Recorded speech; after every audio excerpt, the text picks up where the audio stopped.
శకారము సుఖబీజమైతే రకారము అగ్నిబీజం. ప్రతి బీజాక్షరములు అని ఉంటాయి. బీజాక్షరము అన్న మాటకు అర్థం ఏమిటో మీరు కొంచెం జాగ్రత్తగా పట్టుకోవాలి. విస్ఫోటనమైతే అంకురం వచ్చేదానికి బీజం అని పేరు. విస్ఫోటనం అంటే బద్దలవుతుంది. అది బద్దలైతే అందులోంచి అంకురం వస్తుంది. మీరు చూడండి, ఓ గింజ పట్టుకెళ్ళి భూమిలో పెట్టి నీళ్లు పోశారనుకోండి, గుండ్రంగా ఉన్న విత్తనం పగులుతుంది. ఒక చోట పగిలితే అందులోంచి చిన్న మొలక వస్తుంది. ఆ మొలక క్రమక్రమంగా పెరిగిందనుకోండి, చెట్టు తడపరు, వేళ్లు తడుపుతారు. సంస్కారం అన్న మాటకు అర్థం అంతా అక్కడ ఉంటుంది. ఎక్కడ నీళ్లున్నాయి? వేరు పట్టుకోవాలి. పట్టుకోవడానికి దానికి ఏం వెలుతురు ఉండదు వేరుకి. అది భూమి లోపల రాళ్ళు అడ్డొస్తే ఇక నేను వెళ్ళలేను అందం, రాయి పక్క నుంచి వెళ్ళాలి. గాజు పింక్ అడ్డొస్తే నేను వెళ్ళలేను అనకూడదు, కింద నుంచి వెళ్ళాలి. ఎలా వెళ్ళాలి? చీకట్లో వెడుతూ నీళ్లు వెతుక్కోవాలి. వెతుక్కుని ఎక్కడ నీళ్లున్నాయో అందులోకి వెళ్ళి నీళ్లు లాగి చెట్టుకి ఇవ్వాలి. ఊర్ధ్వముఖ చలనం చెయ్యడానికి కావలసిన భగవత్ శక్తి విస్ఫోటనం వేర్లు వెళ్ళినట్టుగానే బద్దలవుతుంది. లోపల శబ్దములు వస్తాయి లోపల నుంచి. ఒక్క మనుష్యునికి మాత్రమే మాట్లాడగలిగిన శక్తినిచ్చాడు పరమేశ్వరుడు, ఏ ఇతర ప్రాణికి ఇవ్వలేదు. 84 లక్షల జీవరాశులున్నాయి. 83,99,999 ప్రాణులకు మాట లేదు. ఒక్క మనుష్యునకు మాట ఉంది. ఈ మాట చేత తరిస్తాడు. మంచి మాటలు మాట్లాడి భగవన్నామం పలుకుతున్నాడు అనుకోండి, తరించిపోతాడంతే. ఇక వేరక్కర్లేదు, ఆ నామం చాలు.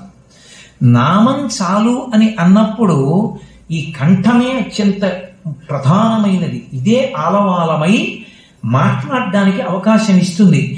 అటువంటి ఈ శబ్దమును సృష్టి చెయ్యగలిగి భగవన్నామం పలకడానికి వీలైనటువంటి స్వరపేటికని ఇక్కడ ఉంచాడు.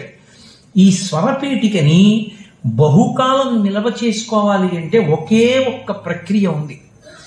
ఇది రాత్రి నిద్రపోయినప్పుడు మందగిస్తుంది. తెల్లవారి నిద్ర లేవగానే దానితో ఏదీ మాట్లాడవద్దు అని శ్రీ మొదట పలకాలి.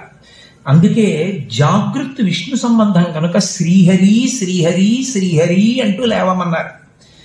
నిద్ర లేచాక ఆచమనం చేస్తే ద్వాదశనామాలు చెప్పినా కేశవాయి స్వాహ, నారాయణాయి స్వాహ, మాధవాయి స్వాహ అనిపిస్తారు. మినపగింజ ములిగినంత నీరే పుచ్చుకోమంటారు. ఎందుకని అంటే స్వరపేటికి ఉంది ఇక్కడ. లూబ్రికేషన్ అంటారు. అంటే తైలం పెట్టి అది బాగా చక్కగా చురుగ్గా ఉండేటట్టు చేస్తారు. ఒక సైకిల్ చక్రాన్ని ఎలా తిప్పుతారో అలా.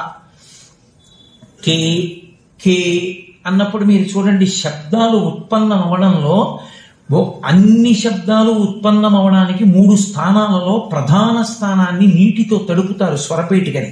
మినపగింజ ములిగినంత నీరు పోసి కే కే అన్నప్పుడు నాలుక ఇలా వంగి ఆ నాలుక యొక్క ప్రారంభ స్థానం అంగిడికి తగులుతుంది పైన.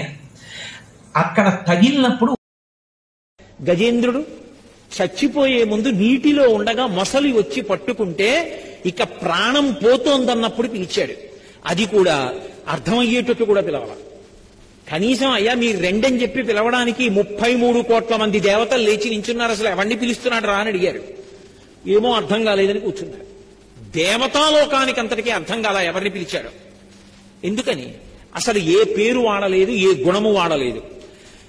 వ్యాసుల వారు మూలంలో తస్మై నమ పరేశాయ బ్రహ్మణే అనంత శక్తయే రూపజోరు రూపాయ నమ ఆశ్చర్య కర్మణి నమ శాంతాయ ఘోరాయ మూఢాయ గుణధర్మిణే నిర్విశేషాయ సాంఖ్యాయ నమో జ్ఞానఘనాయ చ క్షేత్రజ్ఞాయ నమస్తుభ్యం మహాద్యక్షసాక్షిణే పురుషాయాత్మమూలాయ మూల ప్రకృతయే నమః.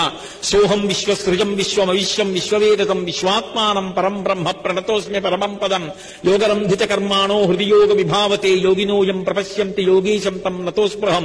నమో నమస్తే కిల కారణాయ నిష్కారణాయ అద్భుత కారణాయ సర్వాగమన్నాయ మహర్ణవాయ నమోపవర్గాయ పరాయణాయ. పోతన గారు యథాతథంగా ఆంధ్రీకరించారు.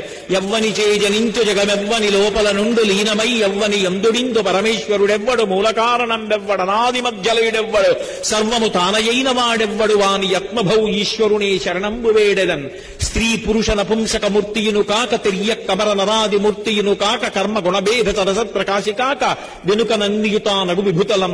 మోసం చేయకుండా మనం ఉండాలండి. కానీ మోసగింపబడకుండా కూడా జాగ్రత్త పడాలి.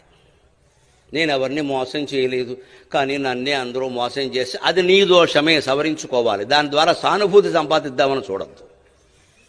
కలియుగంలో ఎప్పుడూ ధర్మం ఏమిటంటే మనం మోసానికి లోను కాకుండా ఉండాలి అంటే ఎదుటి వాళ్ళని మన పట్ల ఏం మాట్లాడుతున్నారో ఏం చేస్తున్నారో ఎప్పుడూ ఒక కన్నేసి ఉంచాలి. ఎవరిని పూర్తిగా నమ్మద్దు. నమ్మాను అని చెప్పేవాడిని కూడా సగమే నమ్మమన్నారు. ఎవరి యందు ఎలా ఉండాలో అలా ఉండాలి తప్ప అందరికీ ఒకటే సూత్రం కలియుగంలో పనికిరాదు. ఎందుకంటే మానవులందరూ అలా ఉండరు, ఏ యుగంలోనూ ఉండరు, ఇందులో మరీ ఎక్కువ. పైగా ఈ యుగంలో పగలు ఎలా ఉంటారో రాత్రి ఎలా ఉంటారో తెలియదు. ఎవరిని మంచివాడు అనడానికి లేదు, అలాగని చెడ్డవాడు అనడానికి లేదు. లోకమంతా చెడిపోయిందంటే మీరు గమనించండి. ఒక 10 ఏళ్లుగా గుళ్ళల్లో పూజలు పెరిగాయి, తీర్థయాత్రలు పెరిగాయి, పూజలు పెరిగాయి, అన్ని హారతులు పెరిగాయి. ఇలా ప్రవచనాలకు జనం రావడం కూడా విపరీతంగా పెరిగింది. కానీ ధర్మము నీతి పెరిగిందని చెప్పగలరా మీరు? వినలేను, రామనామం చెప్పలేనన్నాడు. ఉపాధి జారిపోతే ఇక దొరకదు. అందుకు శంకరాచార్యుల వారు మనుష్యత్వం, ముముక్షత్వం, మహాపురుష సమాశ్రయ, ఈ 3 ఈ దుర్లభం, దొరకదు మనుష్య జన్మ అని సిద్ధాంతీకరించడానికి కారణం అది. ఇప్పుడు మరి మనుష్య ఉపాధిలో ఉన్నా చేయలేకపోతున్నాడు మంచి పని అని మిమ్మల్ని అంటలేదు, నాబోటి వాడి గురించి. మంచి పని చేయలేకపోతున్నాడు, ఈశ్వరుణ్ణి ఆరాధించలేకపోతున్నాడు. కారణం తను చేసుకున్న పాపాలే ప్రతిబంధకాలుగా వస్తున్నాయి, వచ్చి ఈశ్వర మార్గంలో నడవని పట్ల. ఇప్పుడు అవన్నీ కాలిపోవాలంటే ఒక్క గెరుసు చాలు. గది అంత ఓకుంది, ఒక్క నిప్పు రవ్వ పడింది, చాలదా కాల్చేయడానికి? టన్నుల దూది ఉంది, ఒక నెరుసు పడింది, చాలదా కాలిపోవడానికి?